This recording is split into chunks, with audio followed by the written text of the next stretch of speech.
You ready to get into it? I think so. Let's just head that way. All right. Yeah. This is coming from our heart. This is not coming from somebody asking us to do this. We believe that this is one of the most important conversations we can have right now.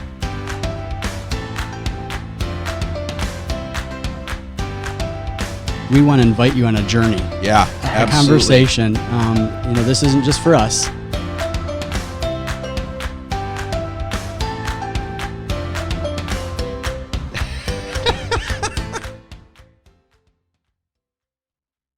All right. Nice. Well, we got to go through all our preliminaries we do every time, right? Gotta do Got to it. let people know what's going on. So first of all, this whole thing started because of a book. Scott gave me a book that, I kind of wanted to read it, right? We've had this conversation. But I said, because I like Scott, I'll read this book, and I couldn't put it down. Yeah, I sat you and just I said read it one day or whatever. One day, knocked it out. So Yep. if you're, and I'm not a reader, so if you are not a reader, that's okay. Grab it anyway. Tremendous book. And through those conversations that Scott and I had, we actually kind of built a friendship because of those conversations, right? And here we are today. So grab the book. Perfect Christmas present for somebody that you know. Here's who can read that. Pastors. Doesn't have to be a children's pastor, but pastors. Parents. Yeah, it's applicable to parents. Yeah. Yeah. Yep, absolutely. And ministry leaders. Yeah, youth ministry, kids ministry, doesn't matter. Yeah, certainly. So if you know anybody like that, whether it's just a parent, a pastor, youth or kid ministry leader. And it'll light a fire under you. Yes. I mean, about the importance of why we're doing what we're doing, right? And it asks a very important question. Are we doing enough, right? That's the main thrust of the book. Are we doing enough to prepare the future leaders of the church? Yes. And talk about 2050. I don't think we are. I think we're working. There's several.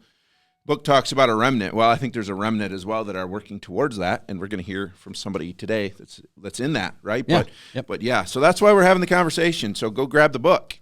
Moving along, this also started because of my YouTube channel, and Scott and I just had you on to kind of talk through this, right? And then we said, hey, we need to have a continued conversation. So there it is, Thinking Out Loud with PJ. You can find that in YouTube. Also, I have a podcast. You can find that wherever you want to watch your favorite podcast. And just so you guys know, this live stream then actually gets put on my YouTube channel if you miss it, or if you're like, man, I'd rather just listen to that on a podcast, it's on my podcast as well. If you just Google Thinking Out Loud with PJ, you'll find either of those.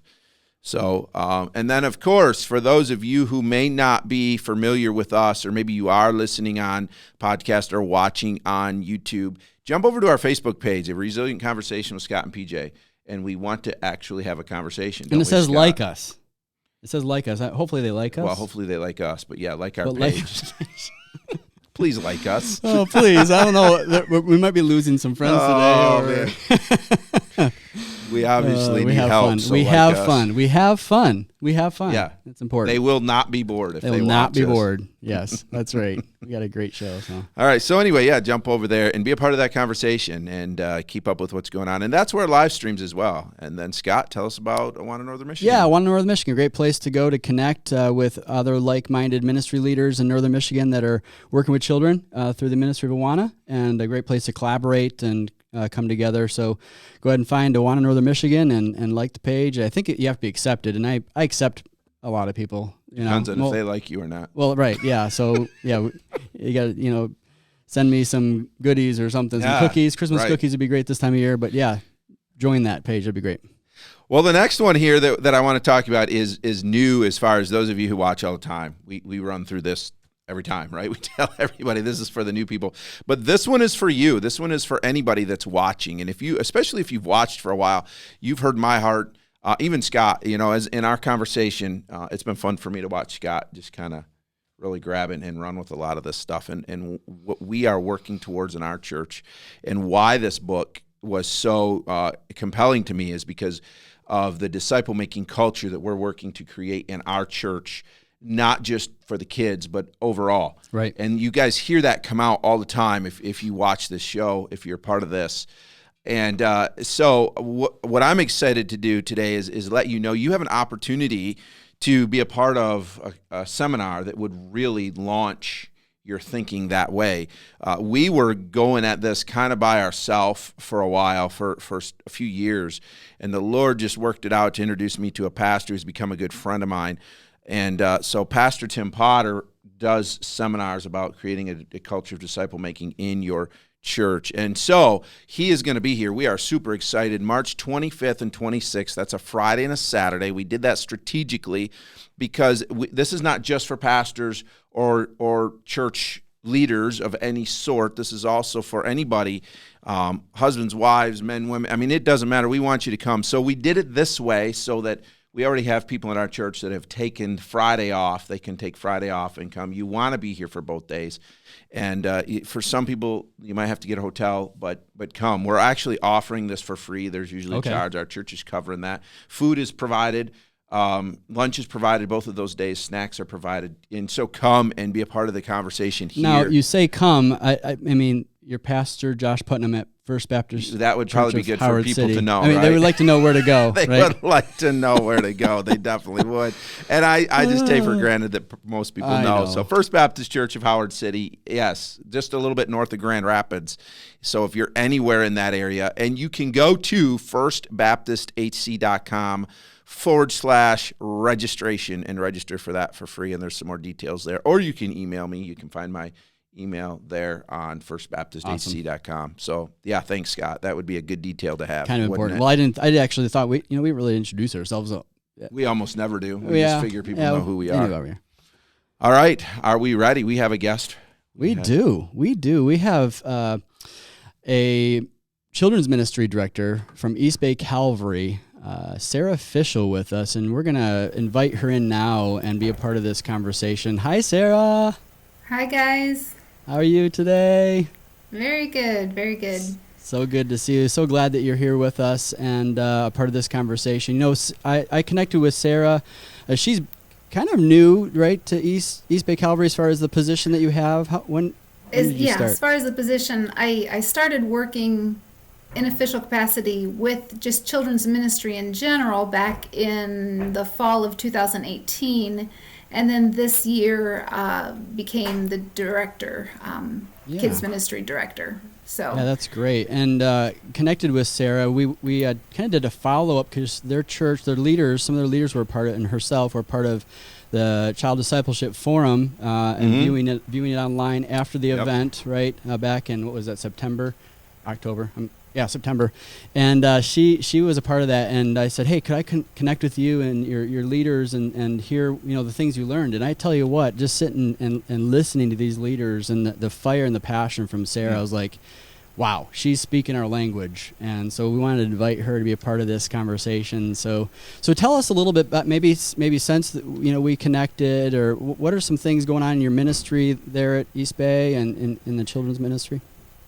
Yeah, so it's been exciting. It's been a long road, but we're finally starting to get to that point where I think we are showing people the benefit of the relational aspect of children's ministry. Yeah. I think for a very long time, and I think this is probably common with a lot of churches, is that kid ministry there's a bit of a ambivalence. Like, we're just there to keep the kids busy while mom and dad are doing what they're doing. To take that and to say, you know what, we're not just here for that. We can impact these kids' lives, and to run with that. It takes some time to get that. I don't want to say apathy, but it is almost kind of like an apathy. Like, yeah, we're here. It's not like we don't want to be here, but we're not really glad to be here. So to take that and to, infuse some energy into the situation, and then to get that, to the leaders as well, like this is the potential you have. It's taken some time, but we're finally getting there. So it's so exciting to be at that point where, like, you can see the light bulbs going on and leaders saying, oh, wow. And like literally, as soon as I have a leader that gets it and really starts investing in the kids' lives, they are there 100%. They are interacting with the parents and with the kids and what's going on. And so that's just been really exciting to see finally that wheel of momentum, I think, is starting to Yeah. turn here. That's just incredible. So, Sarah, what are you doing to help them get it? What how have you kind of walked this road for you guys to get to this point? Right. I think it started with just a few key people where I just sat down and we just had a heart to heart. And I just said, well, I guess I should back up a little bit further because I don't know if any of you have experienced this as well. But when you take a step back from what you have traditionally done and you evaluate and you say, I think we need to change some things here to get it where we want it to be, you do get a lot of pushback because Yeah. you're taking the traditional This is ways what I've of always doing done. Yeah. How dare you? so you have to work against that a little bit, and you have Yeah. to like literally almost grab people and sit them down and say, can I please just share my heart with you? I'm not trying to water down the gospel. I'm not trying to make it just be fluff and fun. What I want to do is connect with kids. And when you share your heart, I can think of three of my leaders in particular who got it. And then when they got it, they were like, you know what? We're there every Sunday. You don't have to put us on a rotating schedule. We're there every Sunday because I don't want to be away from my kids for a Sunday.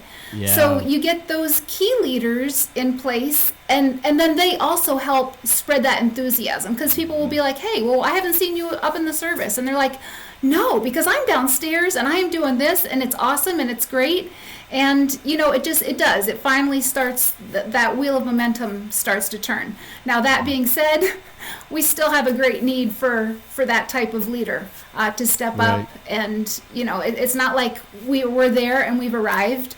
We're still working on that. But I think that's kind of where it started, was just being able to share my heart with a few people and having them catch it. And then they, in turn, are helping to spread the excitement. Spreading that fire, right? Yeah, but And we've that's- talked about Yeah. that, haven't we, Scott? How long it takes. Oh, This yeah. is it's such a not overnight. long-term thing, Right. but it's worth it. And if It's you definitely can worth it. grab the heart of the leader, like Sarah's talking about, just sharing her passion, her heart, her vision for why you're doing what you're doing, right? It's not, let's ask that question. It's scary, Yeah. but let's ask the question. And that's so great, Sarah, to hear that. And, I think as it think about this with other churches across northern Michigan and really around the world, that's what this is about, is helping other churches, get that fire, get that Right. passion Yeah. for why they're doing what they're doing, and have a good vision for children's ministry, for that relational discipleship. Yes. Yeah. Yeah. But because it's hard, I think that's why we need this. We need to hear from people like Yeah. Sarah, and also to realize, and we've been there, we are there. I mean, I was just having a conversation with my wife again this week about some of the struggles. So it's for people to realize this isn't easy by any means, but worth it. Definitely. Yeah, well, we continue to pray for you guys there. Anything else, or maybe from the book? I don't know if you jumped into chapter 6 or the loving yeah. caring adult. Is there something that? Well, you yeah, I wanna mean, chapter 6 is kind of the crux of the whole child discipleship Yeah. thing, It you is. know? Yep. So yeah, I mean, chapter 6 is great, and I find too that it kind of, I don't know, I went back and listened to some of y'all's conversations, and, even chapter 2, where you talk about, there's just a lot of stuff that you talk about in chapter 2 that actually kind of relates to that loving, caring adult, if that's something that you want to be. So yeah, there's so much good stuff in there. Yeah. Yeah, it's yeah. Oh, I was just going to ask her. Do you have a specific testimony about maybe a kid or a leader that you'd say, here's for the people out there saying, because you said people need to start seeing the fruit and understand that it's worth it. So as we're thinking through this, do you have something you can share to show them? Hey, here's what's happened. This is what it looks like. Yeah. Oh, wow. Put her on the Let me spot. think about that for a second. I'm trying to think of the leaders that I do have, and I know that they do, they make connections with the kids, and they go to their events and stuff like that, and I can't right off the bat think of a specific time when it's like, well, this paid off because you Right. invested that time there. I mean, I have an example from their church too, connected with Jim and Rita and their Awana program last year, was it 2 years ago, when COVID hit, right? And instead of shutting the doors and saying we're not going to continue, their leaders were like, hey, we're going to press on.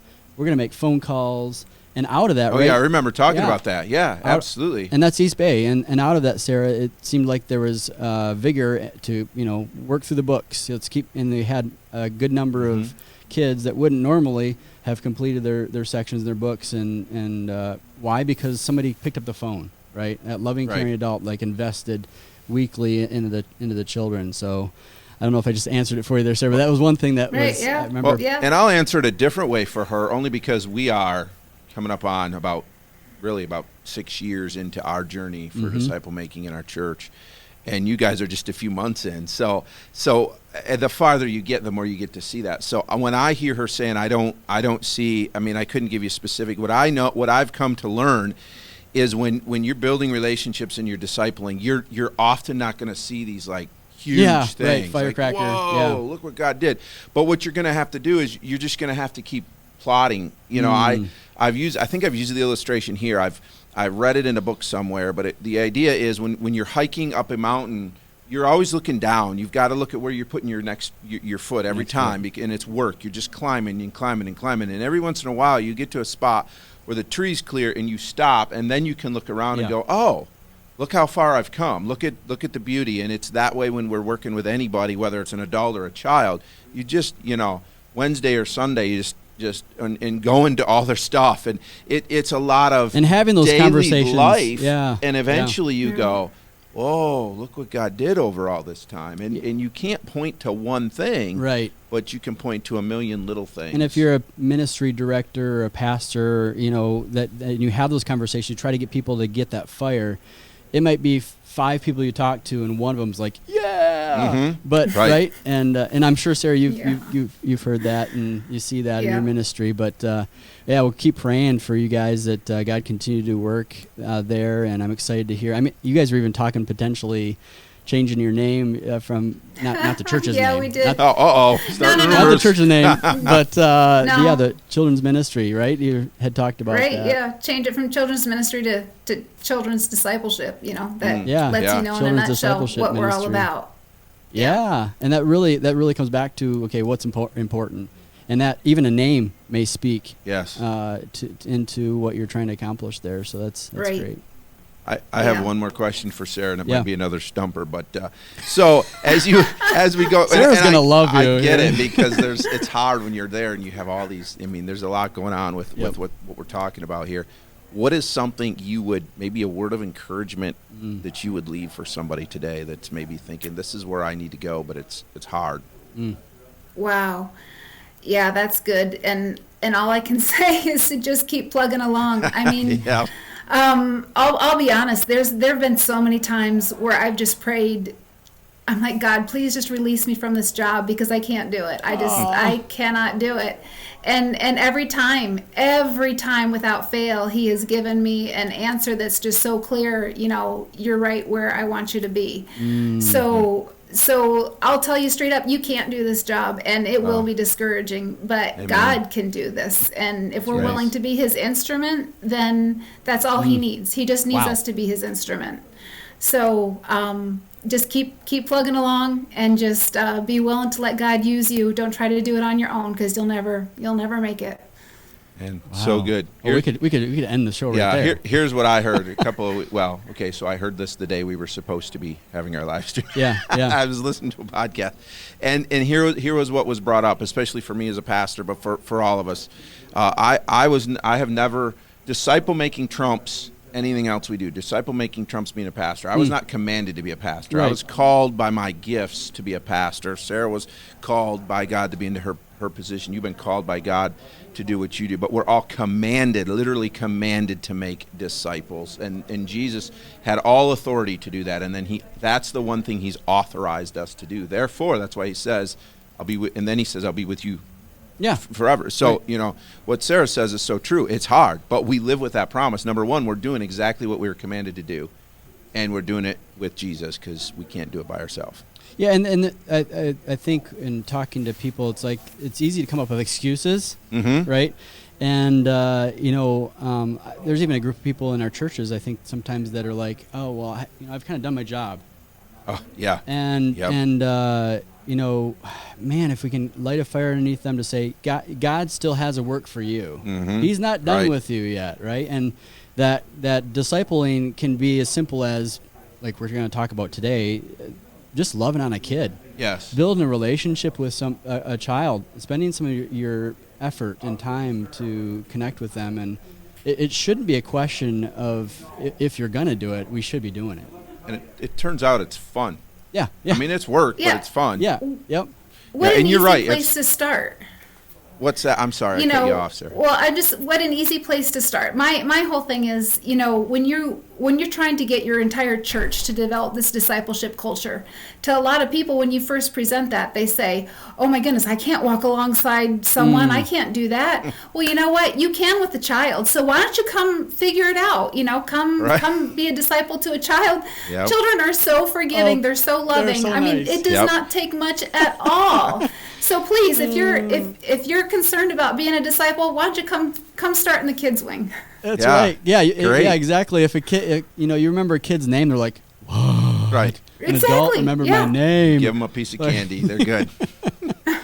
Yeah, that's such a good point too. That is a good point. It's a lot less intimidating, and the kids they love that Yep. relationship with an adult for sure. Yeah. Yeah. Wow.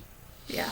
Well, this has been great. Yeah, thanks, Sarah. This is a good conversation. Excited to see what you're doing, and I will just extend an invitation if you guys want to come down for our disciple making seminar. Oh yeah. It's good I'm stuff. gonna put it on my schedule for sure. I can send you that info, or Scott can.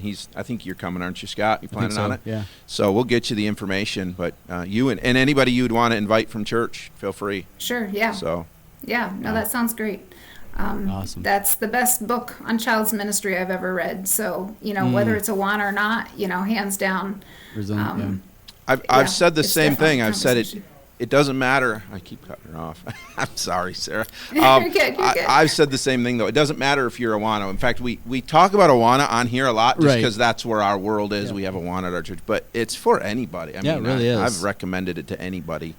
Yep. Right, Just opens your yeah. eyes to some things to consider, and not just, like Sarah, you were talking about before, just doing ministry and doing it the same we've always been, which unfortunately sometimes looks like babysitting and has that feel Yep. to it, or entertaining the kids. Why? So parents can be in their service, or. Right. But now, no, we need to be intentional. Yes. Intentional about this work, and this book really Yeah. pulls out and answers the question why. Why is it so important? So Right. good. Yeah. All right. Yeah. Thanks again. Yeah, thank you Yeah, so no, much. We'll thank let you you. go the rest of your Yep. day there. I appreciate it. Sounds you good. have a blessed day. Merry Yep, Christmas. Thanks, guys. Merry Christmas. Bye. Bye-bye. All right. Good stuff. Well, very good. That was neat. And I'm looking forward to seeing what God's going to continue to do in that yeah. ministry up there in East Bay. And there's several other churches that I'm connecting with that are in this book and are talking about child discipleship in a different way. And it's just really refreshing. It's really refreshing. It is. It's cool to hear her just say, even to say it's tough, but we're making Yep. strides, because Right. that's the truth of it. It is not easy, but it is so worth it. And it's not shiny. It's not, that's the thing is, she mentioned, well, they're connecting with them. They're going to their games. They're going to their stuff. Nobody sees that even generally. The kids do, but in church, like if you go to one of your kids' soccer games or basketball, nobody sees that. There's no, Right. The Lord sees that though, and the kids see that, and that's what's important. But it's just not this big shiny. It's very much plodding daily through life, and that's why we call it here "Life on Life for Life," because that's really what it is a lot of doing life. Tamara has a great thing there that she just posted. It's your perspective. If you think you're babysitting, it will feel like you're babysitting. Yeah. Yeah. If you work about being intentional, it will feel intentional. Wow. Yeah, Yep. coming with the right attitude. Yeah. Yeah, absolutely.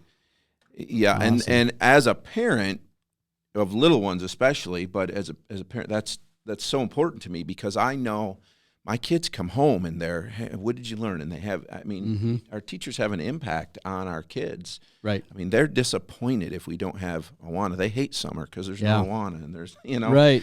And so it's such an important thing to have that attitude, to come and just want to love on the kids. That's huge. Yeah, definitely. Well, this is good. Well, hey, again, this is a conversation. So, Tamara, Dallas, you guys appreciate Steve, others who have actually has commented. We want to invite you to continue to do that. This is not about us. This is a conversation, again, we want to have with you. And so as we go along, if you have a perspective or a thought or a question, throw it in there. And, we love the interaction. Oh, yeah. I mean, if we get good comments, it steers the conversation. It really does. I don't want to say derail because I know there's Rich will derail me. He'll find some way to derail me. So I'm just picking on you, Rich. But we will definitely let the conversation or let your comments guide our conversation as we work through here. So we're in chapter 6, the presence of a loving, caring adult, and I think this is I think Sarah's right on. This is foundational to the discipleship of a child, especially is it's providing the person who invests and cares. Oh, he's Rich going at it. He's working on it already. Can I borrow that jacket? Oh my goodness! But what an important piece of this discipleship puzzle and preparing the future leaders of the church. Really, it comes to an adult investing in the life of a child and passing that torch, which we've talked about, of the faith, and building into the child that stick-to-itness to give them that worldview or from a biblical perspective. Yes. And it's so important. So right here in the beginning of the chapter, it says the most significant factor in a child's resilience is a strong relationship with a caring adult. Right. So true. You need that.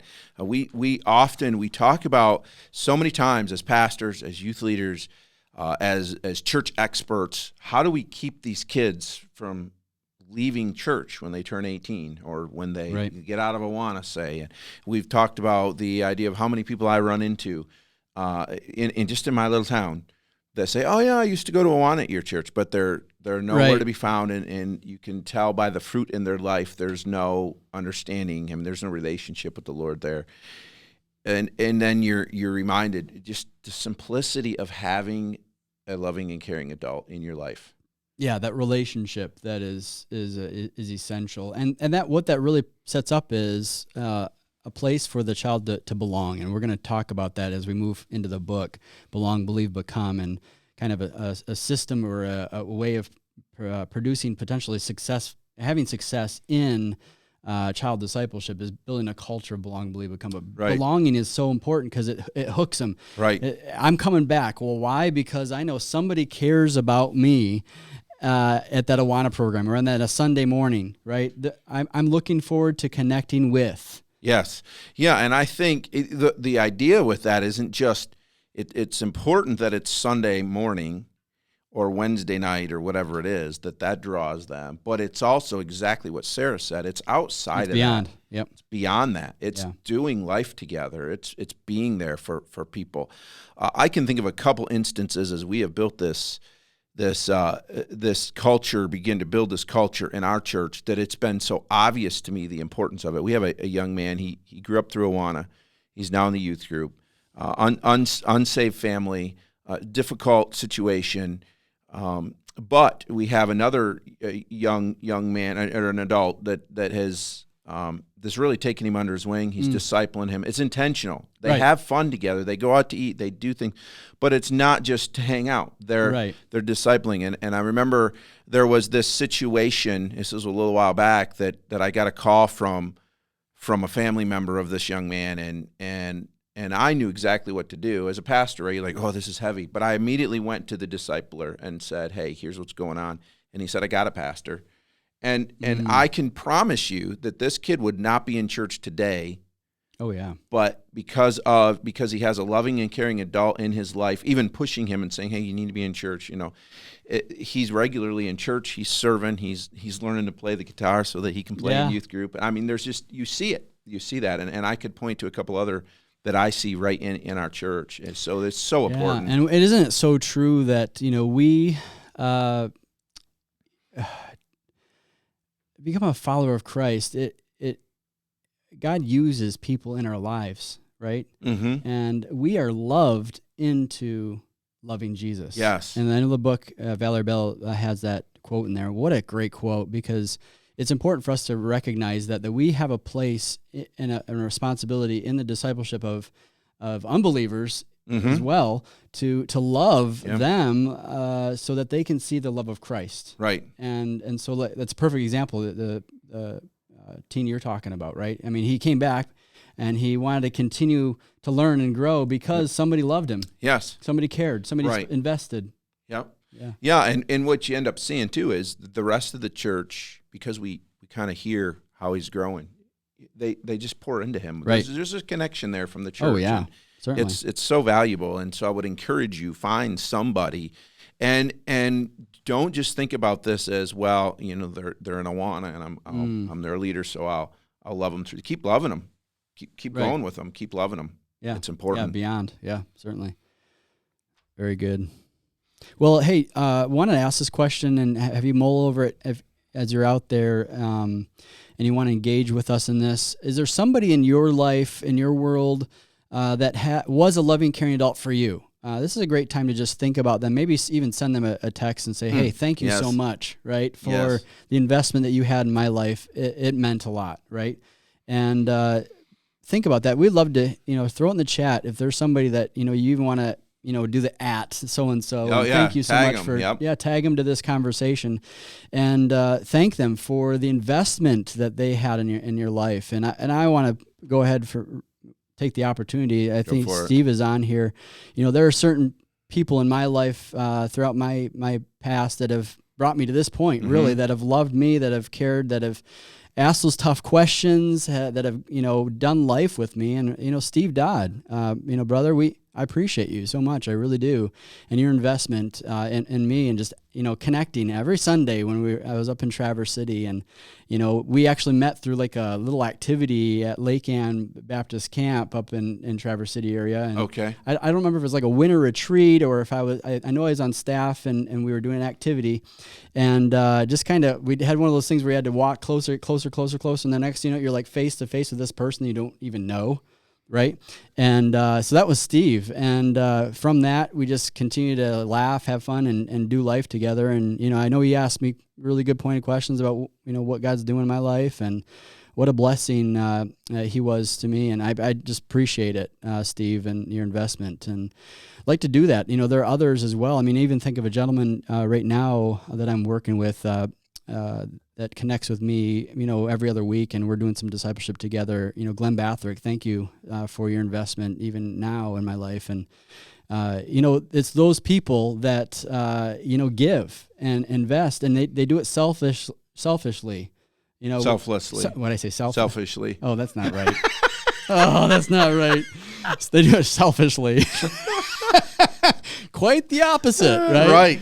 But they invest, and they may not even realize the impact that they're having, and who knows, right? And I think we've talked about that in the past too. Yeah. So let me bring out a comment, and then bring out a part of the book, and then I want to make a comment on that, because this part on page 88, bottom of page 88, it's so true. Okay, so there's a couple comments I want to make off of this, but it says, children without spiritual mothers and fathers are orphans. God clearly states his heart towards them and his desire for the church to be spiritual fathers and mothers to such kids. And I believe that 100%. There's one side of that, though, that I want to bring out, because I was raised in a Christian home. I had loving and caring adults in my life. Yeah, your parents. My parents were there. So I had that. However, we all know what it's like especially when you get to the teenage years. Most of us understand that my parents could tell me something, right, and that was dumb. But a loving, caring adult tells me the same thing, and that's the best thing I ever And so I had the same type of people in my life that they were just there for me, and it was. I look back now and I think, I definitely wouldn't be where I am without my parents, but God also knew I needed those people in my life when I was going through that season of life where, I didn't necessarily want to listen to what my parents had to say. And what they might have done wasn't like earth-shattering. They might not have, done anything earth-shattering. That's awesome. What's going on? Harry Dodd. Oh, okay. Steve, So I know your brother Harry. I just texted him. We were asking about that. Okay. Yeah. Big connection there. That's great. Hey, we're bridging gaps here. Yes, this that's is awesome. That's awesome. All right. So yeah. for Steve's standpoint, he would probably know the name Tim Potter because Harry is from that church. Okay. So that's how I know Harry. Oh, okay. Anyways, we Gotcha. got totally derailed there.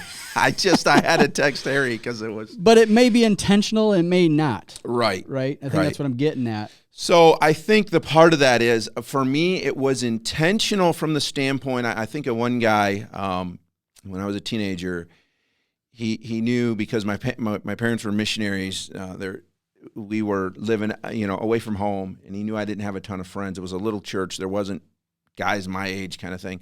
So he just would have me over, and we'd hang out together, and maybe we'd watch a movie, or he took me to a hockey game, different things like that. There wasn't a ton of, we weren't just sitting down and studying the Bible, but he was sharing wisdom with me. He cared about me, and so that's where there was an intentional level of, I want to care for this young man. I want to be there for him. What I'm learning is that we need another level of that we are pouring the Word of God into people. Certainly. For sure. And he did. But we see that now. You and I both would agree that there needs to be an intentionality Yes. in the Word of God, and Yes. feeding on the Word of God together. So we're given the Word of God, we're feeding on it together, and then we're learning how to live that out together. In life. Yeah. Yep. Good. Well, the other comment we just hit. That happens. I know. So the other comment that I had, let me read it again. Children without spiritual mothers and fathers are orphans. God clearly states his heart towards them and his desire for the church to be spiritual fathers and mothers to such kids. And here's where my disciple-making heart comes out in the church level. That's not just church kids. That's everybody. Oh, yeah. If I lead somebody to Christ and I do not disciple them, they are an orphan. And I've let them down because he says they say here clearly, we know how the Bible talks about orphans, and I have just orphaned them. I mean, think about when we have a young believer, we lead them to Christ, and then we just kind of, they'll figure it out, right? They'll figure it out. They can come to church, they'll figure it out. Good luck. It's basically like having a baby and dropping them off on the steps of the fire department type of thing. You know, that doesn't work. Nope. And that's part of the reason we have the problems we're just where we are as a church. And again, I thoroughly believe when we begin to understand this as adults, as we pour into each other's lives as adults, knowing that we have to be living the Great Commission, it automatically pours over into the kids. Right. Yeah. So I did love Sarah's comment, though. That's a great idea. Like, if you're scared to pour into an adult, come start pouring into a kid. Right. Yeah, they'll love on you. They won't reject you. Yeah, exactly. Yeah. Yep. And it's about people, right? It's about relationships. There's a quote in page 95. But how does this happen? Was there a plan or program in place that made this difference? Yes, the church had an Awana program, but it was more than the Awana ministry and Sunday school that mattered. What made the discipleship difference was people who committed to love Larry in this situation, to look out for him, despite the return and the inconvenience. There might not be anything, you might never ever see the result of the work that you're doing, but there was a church. There was an individual who loved and did it outside of even the program. Right. Yeah. So the way we kind of look at this is, I think we've shared it here. You and I have talked about it. As this disciple-making vision takes root in our church, we have what I kind of call the clothesline. That's our vision. We're not against programs, right? But we also recognize that programs are not the answer. No, it's the tool. We don't even necessarily need programs. But if I can hang that program on the clothesline of disciple-making, in other words, if it helps me make disciples, then we'll use it. Right. So we have Awana. Awana is not the answer.